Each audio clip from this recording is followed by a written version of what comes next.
Why hello you lovely little peppercorns, my name's Noa Lee, god of game criticism and lord of excellent taste, and this is going to be a bit of a special episode, not only because I finally get to talk about a class of games that I've always wanted to touch on, lovingly labeled as Eurojank, but also because I have the opportunity to try and convince you that what makes a game good or bad, and more importantly, valuable as a work of art, has very little to do with how well designed or polished it is, and everything to do with a concept that I like to call heart. And the Inquisitor, the game we're ultimately going to be talking about today after a bit of a lengthy detour, is a prime example of both of these topics. A European game that is janky and broken, unoptimized and full of strange design choices, and one that has been dismissed by the larger gaming public and raked over the coals by mainstream reviewers, both of whom wouldn't know a valuable piece of art if it jumped up and bit them square in the ass, because this is a pretty awesome little game. Not by the typical definition of awesomeness, certainly not, but a worthwhile experience nonetheless. However, in order to talk about the Inquisitor properly, we're going to need to lay a bit of groundwork since this game is so wildly different from what most players have come to expect from a game released in this day and age, and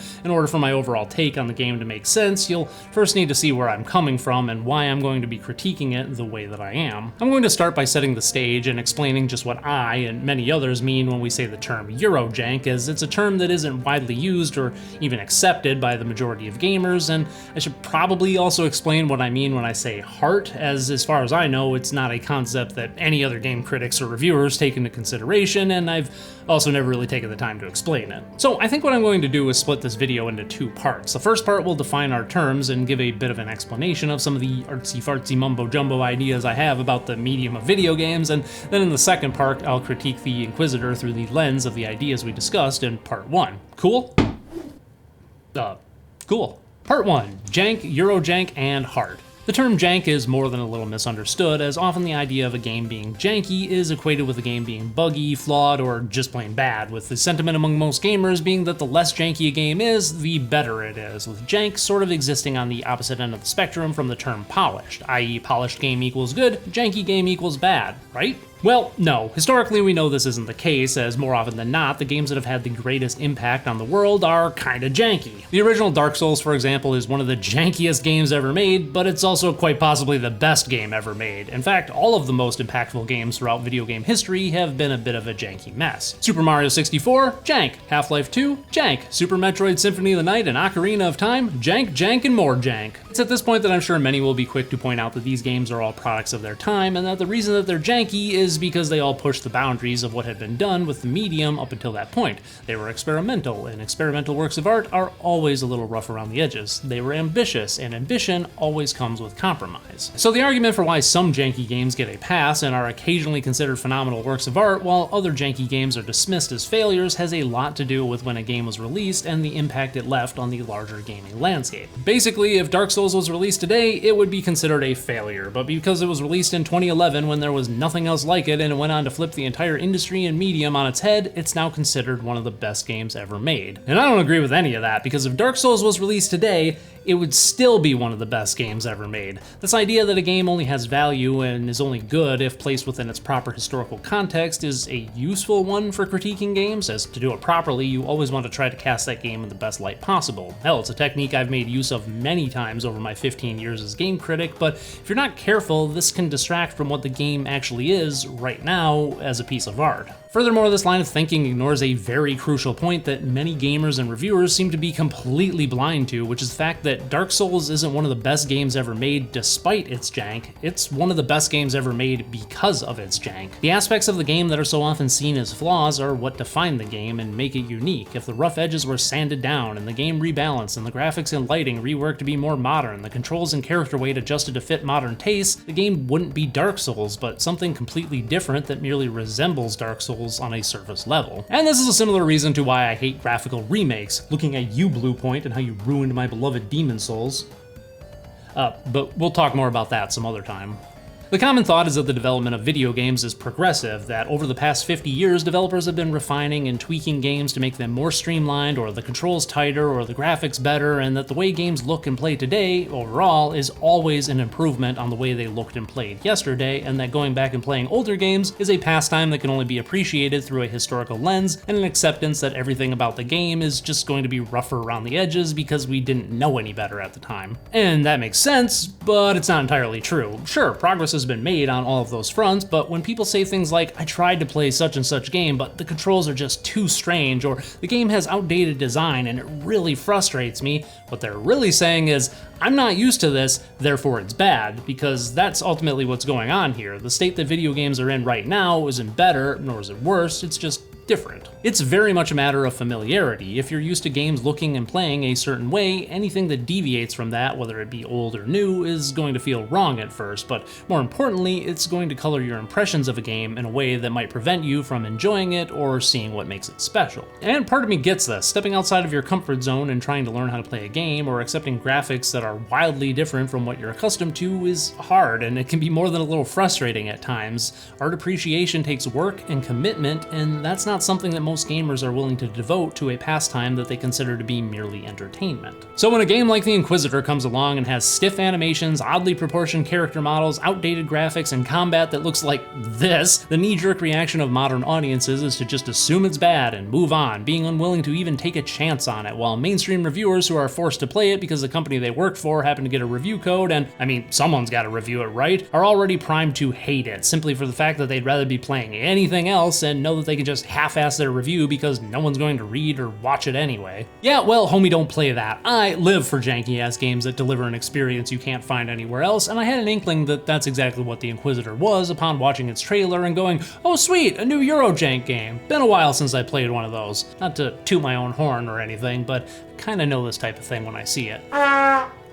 So now that we talked about jank, we can talk about this subset of games lovingly called Eurojank, which is a term used to describe games from European countries, primarily Eastern European countries like Poland and Russia, that are extremely rough around the edges and difficult to get into, but often have a lot more depth and interesting ideas to them than most polished AAA titles. Games like Kingdom Come, Deliverance, S.T.A.L.K.E.R, Shadow of Chernobyl, Dark Messiah of Might and Magic, The Witcher, the Divinity series, Metro 2033, Two Worlds, Elix, the Gothic series, and hell, even last year's Atomic Heart, all fit this criteria as unpolished, janky European games that have a far greater level of personality and interesting ideas to them than a surface-level glance would reveal. These games are almost always made by a small, wildly passionate team of developers working with a meager budget and outdated game engines and tools, and exude an air of determination for making something ambitious and experimental in an environment and culture that doesn't have a strong market for video games or resources for developers to make games with. As such, these games have a naive DIY feel to them that many people, myself included, find very endearing, especially in contrast to the slew of bland, lifeless dreck the AAA industry shits out every day.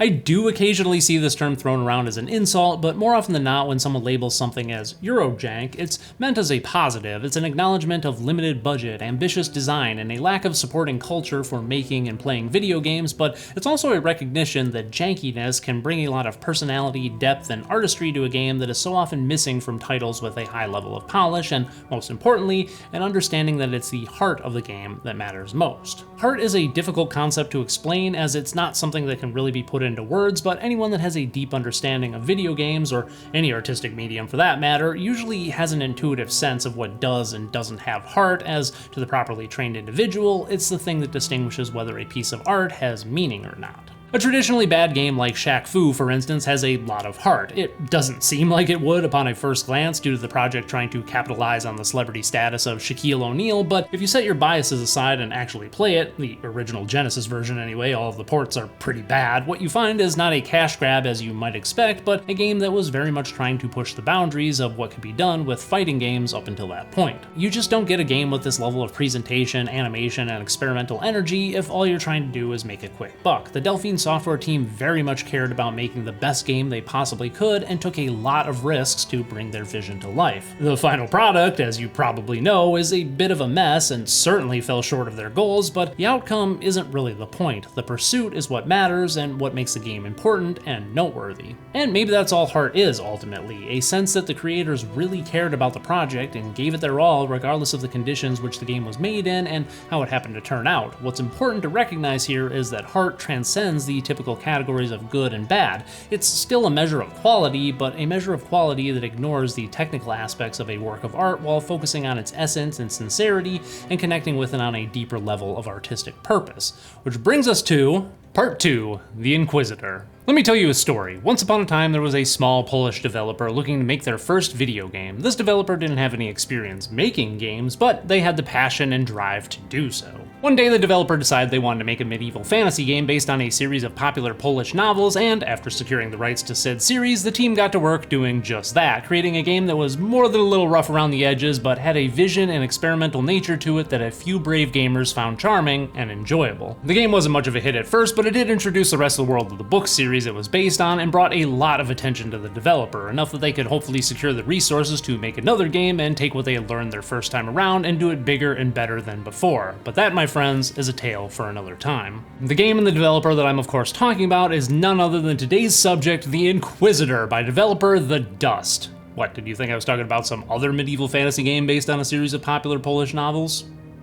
Oh, right! All jokes aside, it's hard not to compare the origin story of The Inquisitor and its developer The Dust with the origin story of The Witcher and CD Projekt Red, as both began life as a project from a small, unknown developer with a lot of chutzpah based on a series of novels that were popular in Poland, but ultimately unknown in the rest of the world. Furthermore, the subject material of said novels and their subsequent games happen to have a lot of similarities as well. Both take place in a medieval fantasy world, both star a highly skilled and gruff protagonist that has a lot more depth and nuance to their character than most fantasy leads, and neither shy away from over-the-top violence and depictions of some of the most brutal aspects of human nature that you can imagine. Though that's about where the similarities end, as The Witcher, the original game that is, became fairly successful a while after its release and has become a bit of a cult classic within its own series, with fans going back after playing the later games and finding a greater level of depth and complexity than they were expecting for such an old game, especially one that's been described by many as being unplayable nowadays due to its control scheme, which is a far cry from what modern audiences are accustomed to. The Witcher 1, as I alluded to earlier, is also a prime example of Eurojank, as it's very rough around the edges in more than a few spots, but dripping with that passionate naivete that's central to what makes Eurojank games so charming.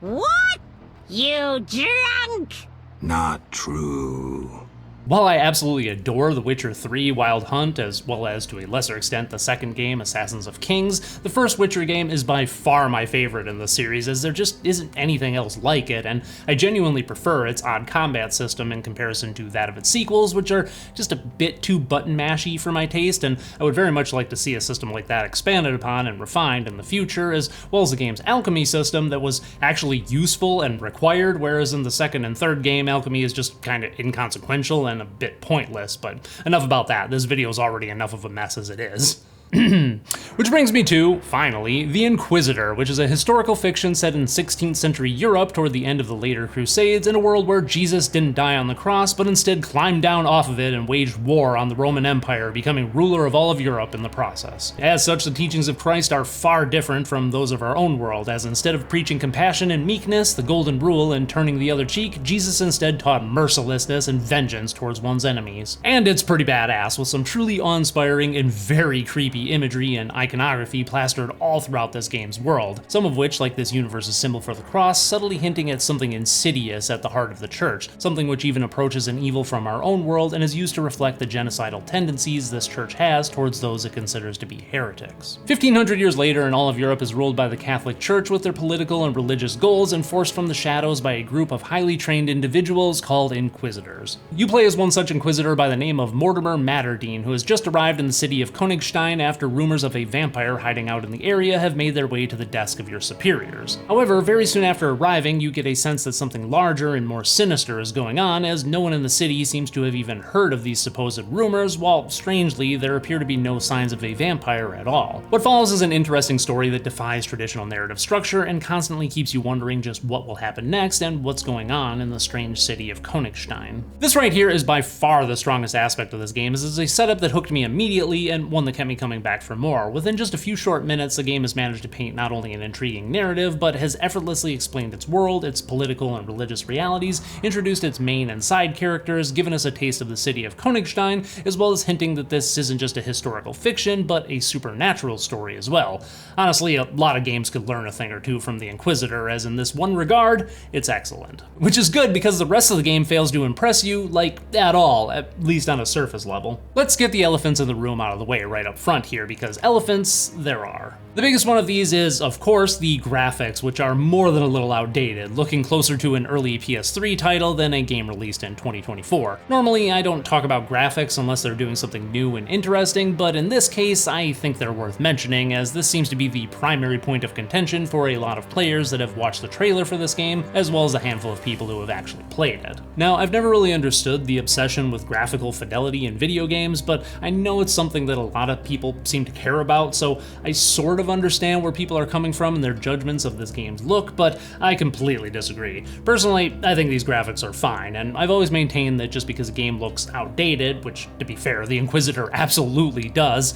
that doesn't necessarily mean that it looks bad. Honestly, for what it is, I think this game has a solid look to it overall, as I found the aesthetics of the city of Königstein, in conjunction with its structural design, to create quite the rustic and depressing atmosphere with just a hint of goofiness, which reinforces the themes at the heart of the game. Having graphics that match the tone and goals of the overall project is always more important than how visually stunning they are in my book, and the Inquisitors do exactly that. That said, I do have to knock it a bit for how unoptimized the game happens to be, despite not having graphics that are up to modern standards. You would think that a game with graphics as outdated as this would run flawlessly on modern hardware, but it absolutely doesn't, as even on my beefy editing rig it runs like crap, which is why some of the gameplay in this video keeps stuttering every few seconds. Sorry about that, but at least you didn't have to play through the whole game like this, like I did. Though I say have to, but really that's more of an I wanted to, as despite how poorly it runs, I still had a blast with this game overall. The controls are, like the graphics, a bit of a throwback to games from 20 years ago, so while they're a bit clunky by modern standards, I do feel that they fit perfectly in with the rest of the game, and after a few moments just became part of the experience for me. Well, except for the combat, which is, I don't want to say bad because I've certainly seen much worse and you do sort of get a feel for it after a while, but I mean, just look at it. This is about as sluggish and imprecise as it gets, but seeing as combat isn't the primary focus of the game, and the fact that the enemy AI is really easy to exploit since they seem to be struggling just as much as you are, I think it works for the kind of game that this is. Anything better would have just felt out of place here. Another aspect that's been criticized about this game are its animations, which are quite stilted, robotic, and completely unnatural. This is seen primarily in the cutscenes as characters talk to each other with their bodies swaying like they're drunk, their eyes drifting in and out of focus, and gesticulations that seem as though everyone has a strange ailment that causes them to suddenly remember and then immediately forget that they have arms? Like, what the hell are these things? Mortimer himself walks and runs as though he has a crucifix lodged straight up his ass, and he's worried that if he isn't careful it's going to fall out and he's going to embarrass himself, while the residents of Königstein have some of the most bizarre peak NPC idle animations I've ever seen. It's a treat.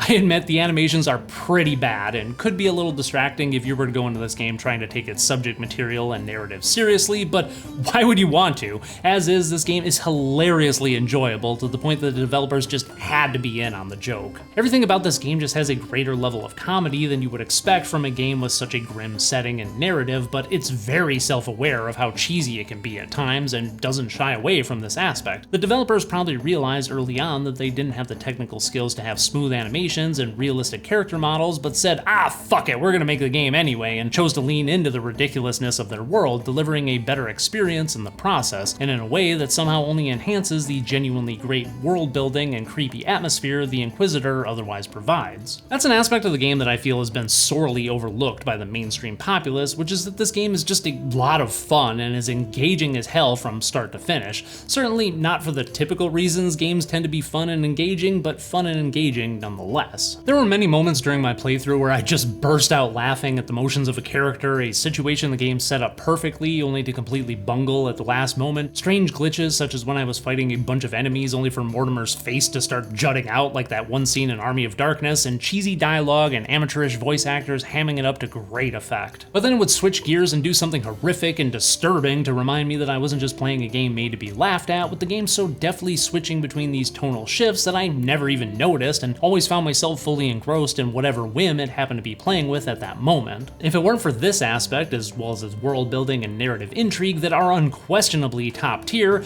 I might even go so far as to call this game so bad it's good, but I can't because it has too many legit positives for me to label it as such. Another one of these positives has to be its core gameplay, which was something that I wasn't expecting from the Inquisitor, as when I first watched the trailer, I assumed it was going to be closer to The Witcher and have you fighting heretics and spawns of Satan constantly throughout your journey, but really this is more of a mystery game, closer to the Sherlock Holmes games by Frogwares than an action RPG. Combat is actually really light in this game, game, which is definitely to its credit. Most of your time will actually be spent seeking out and interrogating individuals, investigating crime scenes, and occasionally torturing people to get information out of them that they clearly have but aren't readily providing. I mean, you are playing as an Inquisitor after all. Torture kinda comes with the territory. There are moments in the game where the trail of your investigation goes cold and you need to figure out what to do next, and it's during these moments that one of the more interesting mechanics the game has to offer is put to use, which is Mortimer's ability to eavesdrop from a distance on a group of people. During these moments, you'll sit on a bench away from a crowd, and then a sort of mini-game will occur that will have you taking control of the camera, with the idea being that you need to focus on different groups of people in order to hear what they have to say. This is a really neat idea that fits perfectly into a mystery game such as this, though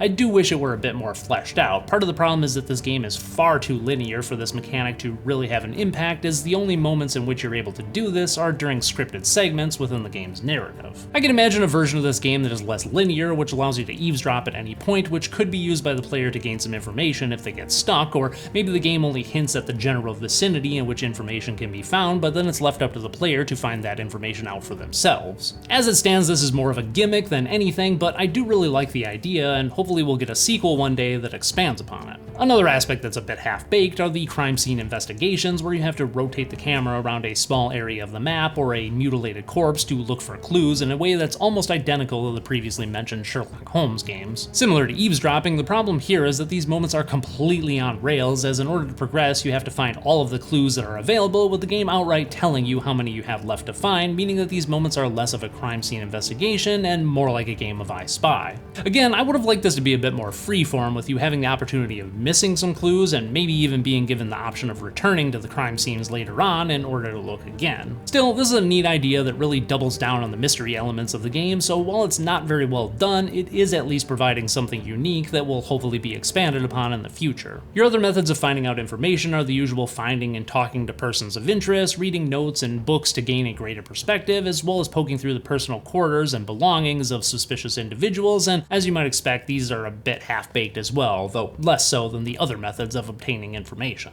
In particular are the dialogue choices, which don't seem like they have much of an impact at first, but in reality, this is the sole method by which the game determines which of its 4 endings you ultimately get, with the game only subtly hinting at which path you're heading down during moments of prayer, and Mortimer's actions during cutscenes changing depending on what choices you happen to make. This aspect of the game I very much like, as it isn't obvious which dialogue choices lead to which ending you'll ultimately end up with during your playthrough, which forces the player to respond naturally and live with the choices they've made, not just choose between a series of good, bad, and neutral options in every conversation to ensure a desired outcome. This is something I wish more games would have the balls to do, as there's nothing worse than being given a series of responses during dialogue and feeling like the developers think you're too stupid to have a realistic conversation, so they write all the response choices as though you're either a goody little two-shoes, a milquetoast robot, or just a straight-up murder hobo. Something with a bit of nuance and no clear outcome like this is very nice to see. However, it's your final method of obtaining information for your investigation that is by far the Inquisitor's most interesting mechanic, to the point that I'd consider it to be its primary gameplay. At certain points throughout your journey, you'll reach a bit of a dead end, and the only way to proceed is to travel to a place called the Unworld, which is a sort of meditative purgatory that Inquisitors can enter in order to obtain information tied to an item or a place, glimpsing memories of that object or location's history in a sort of vision. The idea here is to travel to different islands and collect 3 to 5 memory shards before heading back to the central island and witnessing the event in question playing out right before your eyes. While doing this, you'll have to avoid the gaze of an eldritch monstrosity called the Merc, which flies above you, as well as shadowy figures which you must sneak past using prayer in order to avoid combat. At first, the Unworld segments are fairly straightforward, acting as glorified stealth segments, but they get more complex as the game progresses, as later on the 4 Horsemen of the Apocalypse show up to put a twist on things, such as volleys of arrows raining from the sky, a miasma that slowly drains your health until you retreat to a checkpoint, a giant sword which will block bridges between islands, or just an increase in the number and strength of enemies. Overall, these moments are really cool and show a great deal of potential on the part of the developers, allowing the game to really come into its own. The problem though is that these segments greatly overstay their welcome and last way too long for what they are, while the twists that the 4 Horsemen provide, as well as Mortimer's own abilities that he learns as the game progresses, never really managed to make the Unworld segments of the game rise above yet another neat idea that isn't fully explored. And that's kind of the MO of the entire game.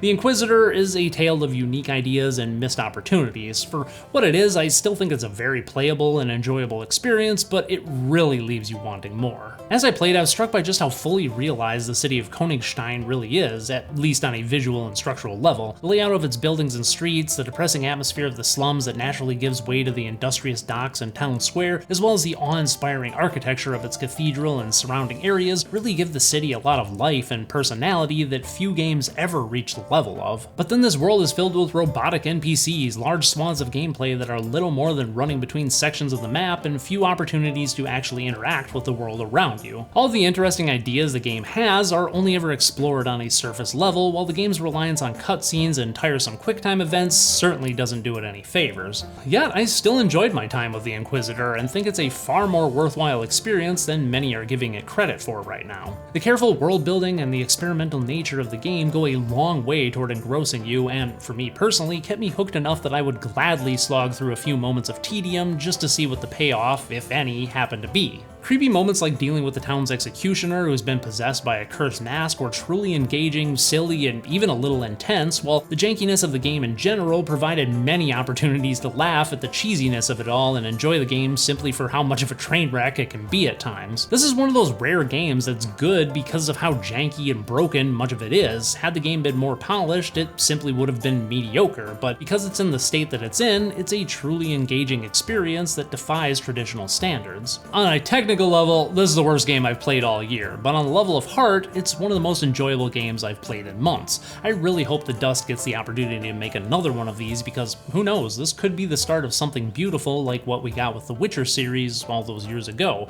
Maybe in 10 years we'll all be playing something truly exceptional that pushes the medium forward in unexpected and profound ways. Or maybe not. This one's obviously a difficult one for me to recommend for most people, simply because what makes it special is the very thing that makes it hard for most people to enjoy. As far as Eurojank games go, you can certainly do a lot better, but its highlights, as well as its lowlights, provide an experience that simply can't be found anywhere else, and for that reason alone, I can't help but love it. I'm Noa Lee, god of game criticism, and thus have I spoken.